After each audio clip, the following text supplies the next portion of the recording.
Hey guys! Hello! Today we're going to be assembling a Tymkrs kit, the ToyMod Count Me. Yes. This is a version 1 and it's the horizontal configuration. There's also a vertical configuration, so if you got something like the Protosynth and you want to plug it right onto the breadboards and have the numbers be the right way, that would be the one you want to go with. This is the horizontal. Good for working with your breadboards in this orientation. And these are the 7-segment displays. There's 2 of them that go on there. Each one has 4 digits. And how do you know which way is up and down? Well, the text on the board reads, left to right, top to bottom. The dots should be on the bottom of the numbers. Oh, okay. In line with the text. So it's pretty obvious, the polarity. So, as you guys know, we use some clippers and hemostat and our little light. And we've got our resistors and our chips and everything set out. We're pretty much ready to start stuffing the board with the resistors. We got a whole bunch of 100 ohm resistors that go in these spots here. And these are the current limiting resistors for all of the LED segments in these displays. So the first thing I'm going to do is put all of these resistors in place. These are the 100 ohm resistors, and then there's 3 that are 1K resistors that are the pull down resistors for the latch, clock, and serial lines going into the cascade of 595 chips. So the first thing we're going to do is stuff the board with all the resistors. And we'll be bending over the leads. They go through and then they come out and they turn and then they clamp on, and we'll show you guys a detailed photo of that. So I've got all those resistors stuffed in, and I've got my soldering iron set to 350 degrees Celsius, 650 degrees Fahrenheit. And I'm going to be using thin rosin core 6040 solder. I'm going to tin my tip here first. Clean that off. Now it's all shiny, it's ready to go. And you don't need very much solder on these. You touch the tip of the iron to the pad, the hole, and to the leg of the resistor that you're soldering, and touch the solder to the tip of the iron, and it'll flow down all by itself. Yeah.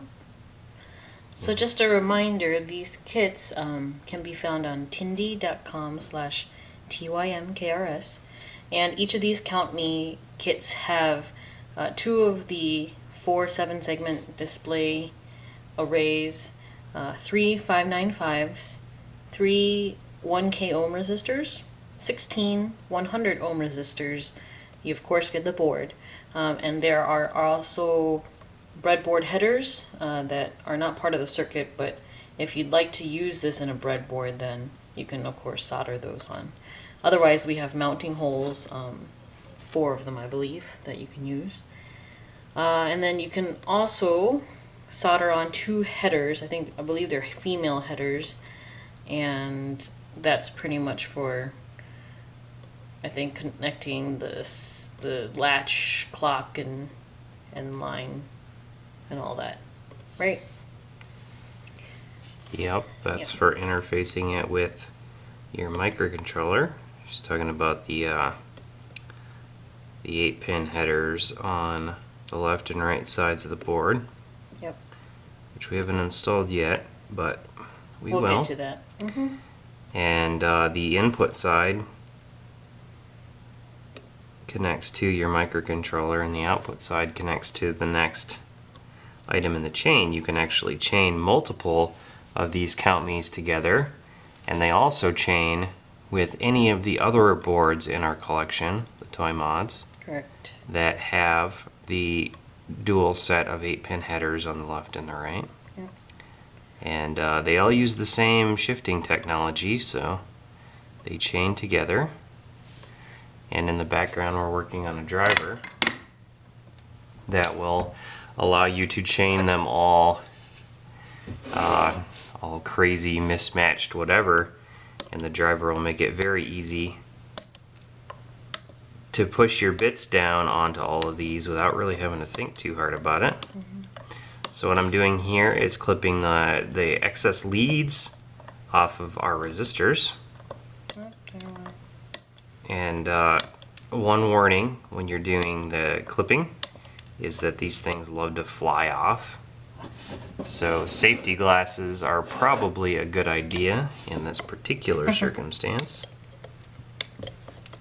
So I know that a lot of other 7-segment display boards have been made, but they tend to use SPI, which I believe is some sort of communication protocol. Yeah, it's just one way of doing serial. Yep. So this is not SPI. This is just straight up ones and zeros, and like Whisker said, can pretty much be used by any microcontroller, and I imagine probably a little easier than SPI because you don't have to learn that protocol. Yeah, this is old school 7400 logic serial, so it's really the lowest common denominator for being able to talk to anything. You literally can talk to it with just highs and lows off of anything, your 8-bit microcontroller, your old school 80s computer, what have you. It's all equally, it's about the same to talk to this thing on any of those platforms, and it's not time sensitive at all. So the speed that you clock it could be basically anything. So I did these because when I fold the leads over on these, the first row overlaps the solder points on the second. I solder the first ones, clip them off, then solder the second ones. I see. I thought you'd just forgotten. No. There's an order that makes this easier, and that is one of the tricks. So now I clip these off. Oh, and the LEDs, these are white 7-segment displays. They're quite bright. Now while I'm in here doing my clipping, some of the PCBs will come with the tabs because they're from larger panels. So there's a tab right there, and I'm going to go in and clip off this tab.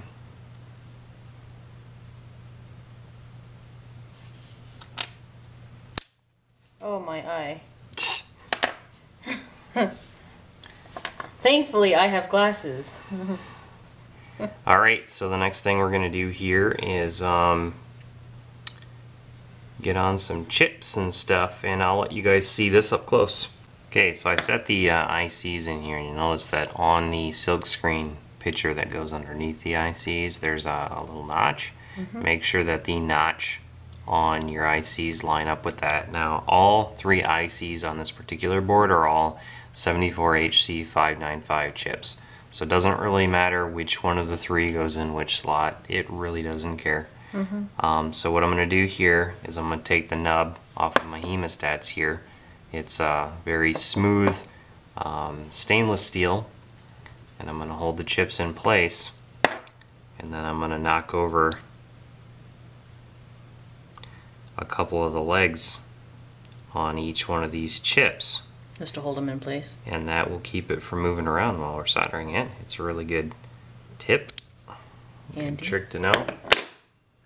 Now the ICs will stay when we solder these. You don't like crooked ICs? No. It's very important to do everything nice and neat. And now I'm going to take a picture for you guys so you can see exactly what I did there up close. Okay, so now that we've got those in place and folded over, we're going to solder these up, and we're using the same temperature and the same solder as before. And we're going to be really careful here and use the absolute minimum required solder and just let gravity and flux do the work, pulling into the inside of these. It's tricky, but once you do a lot of them, it becomes very easy.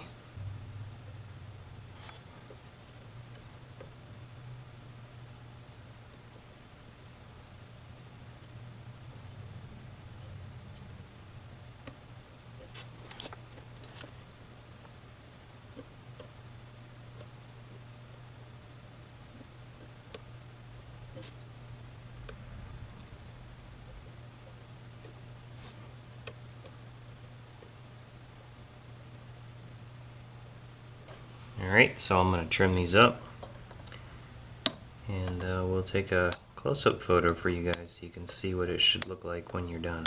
Okay, so now that we've got the LED displays put on there, I took some photos of them so that you can see that the dots do indeed go down, and that on the back you bend over just a couple, not quite all the way, but just enough, and that'll hold the displays right up tight against the board so that you don't have to worry about them having any crooked issues or being too far up or anything like that. You can make sure that they're very cleanly installed. So when have you had to wire one of these up? I've put these together on breadboards before, wiring up matrix LED displays by hand with breadboard wire, and the number of wires required to do it is kinda ridiculous, which is why I thought it might be appreciated if somebody put together a kit for doing that. And was it for like synths or just like general labeling? Yeah, this would be useful for anything that requires a bunch of numbers or calculator spelling letters or hexadecimal. You can use these displays to spell out pretty much most anything. Yeah. So anything like that, I mean, I've used it for multiple things. Cool. Okay, so we're going to clip off all the excess leads here, and I'll take a picture so you guys can see what it's supposed to look like when we're done. Okay, so now we're going to talk about the choices that you're going to have to make here towards the end of the kit, and that's which configuration you want. This is designed so that if you solder up these headers here, the 2-pin headers, into the 4 spots in the corners, then it'll sit perfectly on a breadboard. And if you're going to be using this on a breadboard, then we'd probably recommend installing the female headers in this upright direction, so that it's easy to put breadboard wires into the headers and off to the rest of your circuit. So that's kind of one way to set this up. Another way to set this up is to leave off those 4. They're just a gift in this case. And solder the headers to the back, or swap them out for male headers if that makes more sense with your project. So you put them on the back like so, and then you can mount the PCB to a panel using the 4 mounting holes. We'll leave, you know, the hardware and all of that up to you how you're going to do that. We didn't want to make any assumptions, but the mounting holes are there, so if you want to panel mount this thing, you can. And you'll note that all of the components sit well below the top level of the display, so you can flush mount the display on your panel. And by putting these in the back, you got lots of room. You could of course solder wires directly to those, whatever makes the most sense for your project. The way that I'm going to do it is I'm going to be installing it in a breadboard configuration. But the first thing I'm going to do here is set up a template, or a jig, I guess you could say, for getting these 8-pin headers soldered on without having to think about it too hard, because I don't want to think about it too hard. So what we do here is we take a couple like that, and then that'll sit on there, and that acts as something that'll hold this in place for us when we solder. I'm going to do it both sides the same way, just getting my my distance here. Okay, there's that.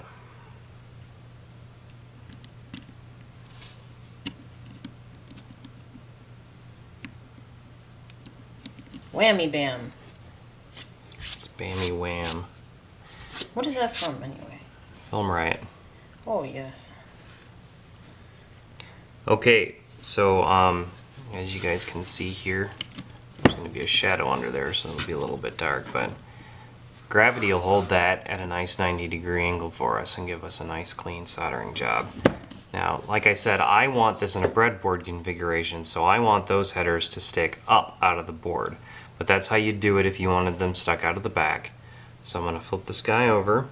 And now that we've got this set up on our jig, we're going to go ahead and solder up these headers. And you could use a little bit more heat on these if you wanted to. I think that the 350 that I'm using should be okay.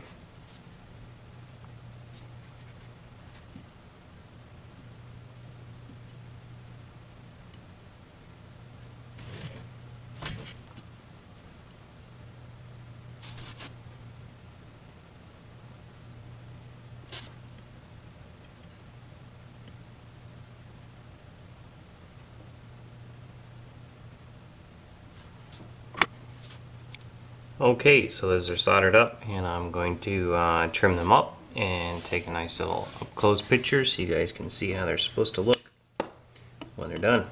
Alright, so now that we've got the headers in place, it's time to install our little breadboard headers because we're doing a breadboard configuration. I'm just going to use my hemostats real quick here to pull out my pieces that I used for my jig.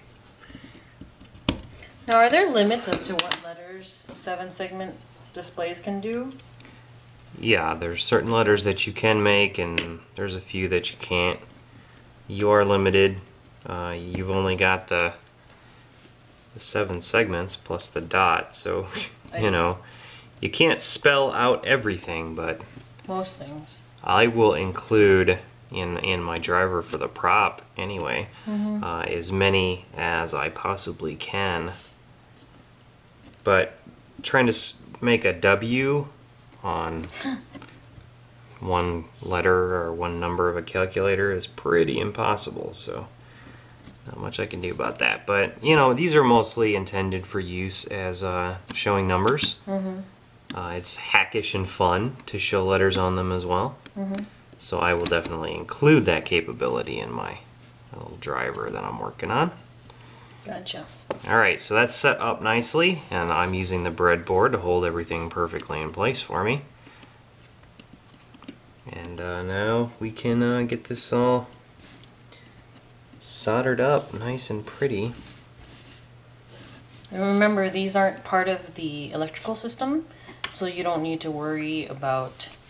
No, these standoffs are not connected to ground or anything like that. They're completely separate, as are the mounting holes. Correct. We didn't want to make any assumptions about grounding to case or anything like that, so we left them completely disconnected.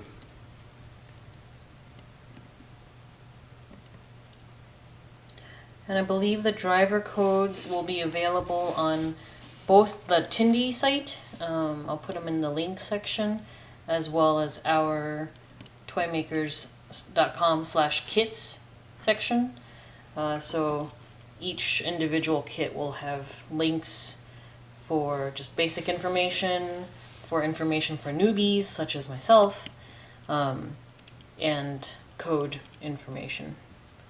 So, and if you guys have any questions after all of that, then do let us know so we can flesh out what needs to be fleshed out.